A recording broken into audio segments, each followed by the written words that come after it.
Hey everyone, welcome back to the channel. Today we're diving deep, quite literally, into one of the scariest games I've ever played, Subnautica. Now if you've ever felt that inexplicable chill as you wander through the deep blue, then you know exactly what I'm talking about.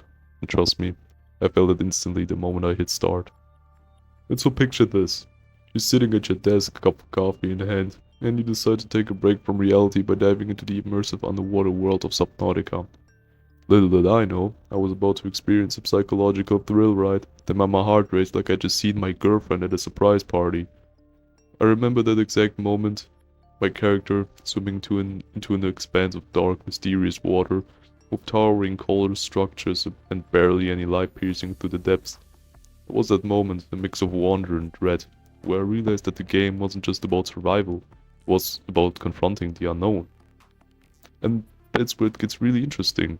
I mean, there's this concept called thalassophobia, a fear of large bodies of water.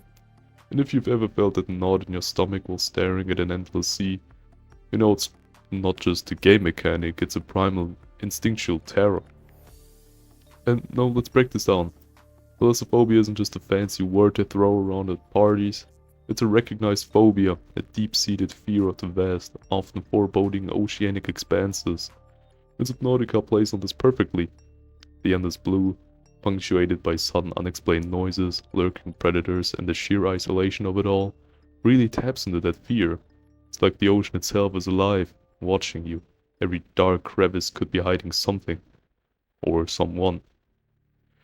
And I mean, I'm no expert in marine biology or psychology, but even a cursory online search will tell you that thalassophobia is about more than just water.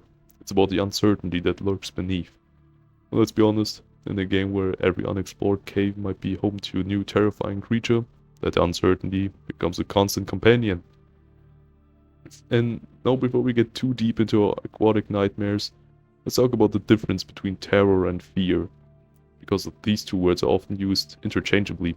But there is a subtle yet powerful difference. Fear is that immediate reaction you get when something threatens you. It's like seeing a shadow move and your heart suddenly jumps. Terror, on the other hand, is more about a prolonged dread, a creeping, lingering feeling that something terrible is about to happen, even if you can't pinpoint exactly what. And in Subnautica, that immediate fear hits you when you're suddenly surrounded by alien aquatic creatures, or I don't know, Reaper leviathans, ghost leviathans, whatever. But the true terror sets in over time. It's the relentless suspense, the haunting ambient sounds, and the unyielding darkness that creates a psychological pressure cooker.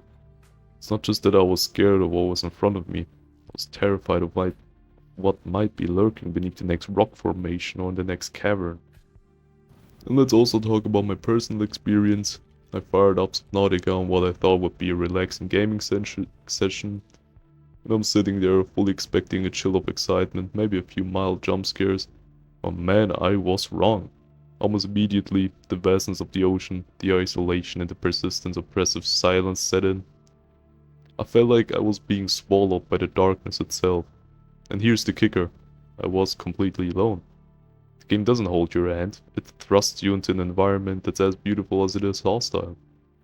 And one moment I'm marveling at the stunning visuals, colorful coral reefs, luminescent marine life, and sunbeams piercing through the water.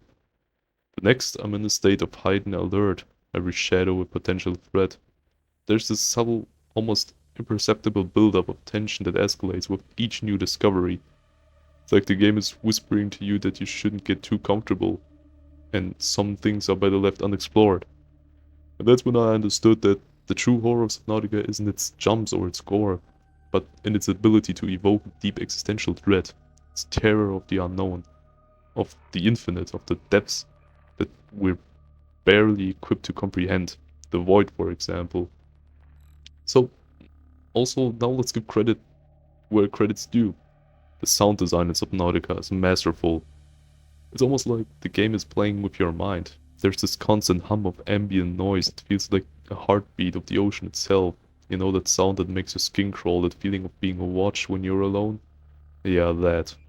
The designers have woven an auditory tapestry that enhances the feeling of isolation and impending doom.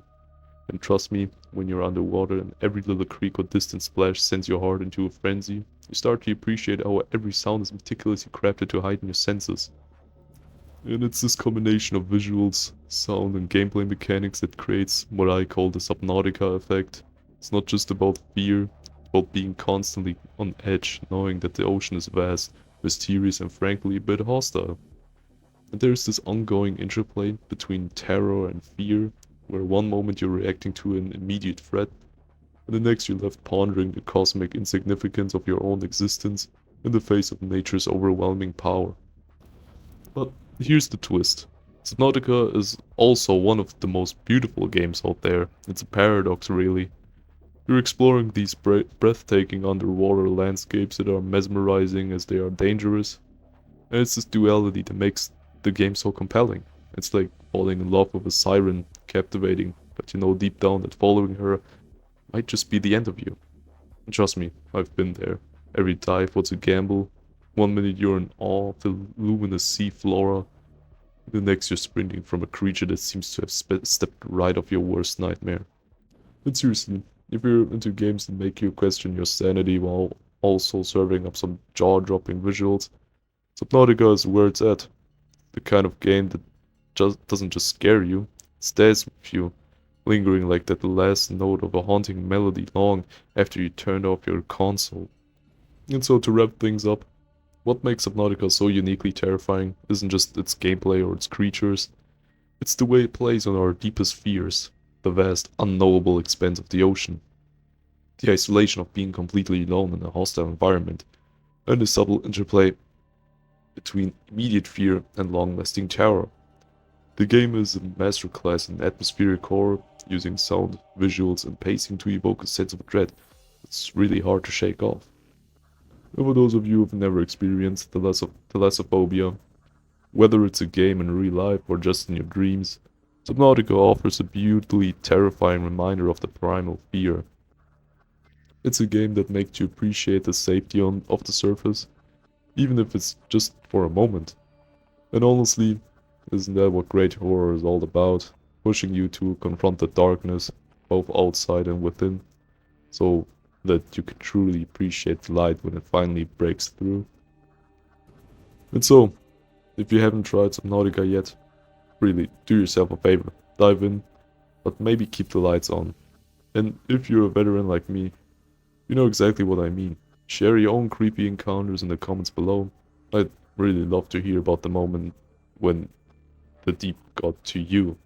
And if you enjoyed this deep sea dive into terror, don't forget to like, subscribe, and ring that bell for more content that's as thrilling and unpredictable as the abyss itself. So, until next time, keep swimming, stay safe, stay hydrated, and that's about it. See ya.